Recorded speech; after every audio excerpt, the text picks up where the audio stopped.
Every Thursday, the judge rode into town alone to play poker at the Cattlemen's Club, returning after midnight with a belly full of bourbon and a fat envelope of bribe money. Eli waited 3 weeks in the cottonwoods across the river until the pattern was clear. That Thursday, the moon was new. Eli left his horse picketed a mile out and walked the last stretch in moccasins. He scaled the back wall of the judge's stable, slipped past the snoring groom, and waited in the hayloft above the judge's private stall. When the big sorrel gelding was led in at 1 a.m, Eli dropped from the rafters like a shadow. He silently snuck behind the groom. Unknowingly, one clean stroke across the neck, body eased to the straw. Eli took the judge's black frock coat and flat-crowned hat, then led the sorrel out the side door as if he belonged there. He rode out straight to the front gate. The Pinkertons waved him through. Nobody questions a man wearing the judge's own clothes on the judge's own horse. Up the wide staircase, past the oil paintings of dead cattle barons.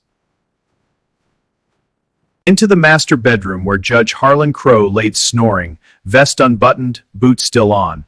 Eli stood over the bed, the running horse weather vane now unwrapped and gripped in his left hand like a war club. He saw the silhouette, reached for the Colt under the pillow. Eli's boot pinned the reaching wrist to the mattress. You don't know me, but you signed a paper that burned my wife, my boy who was only 6, and every neighbor who ever helped me brand in the spring. Crowe's mouth worked. I have money, land grants, name it. I already named it. Your life. No, please. He pulled a small bottle of coal oil lamp fluid from his coat pocket, the same brand the railroad crew had used, to torch the hollow so the fire would look like an accident. He'd filled it from the judge's own lamp reservoir downstairs. Crowe thrashed. Eli forced his jaw open with the steel toe of his boot and poured.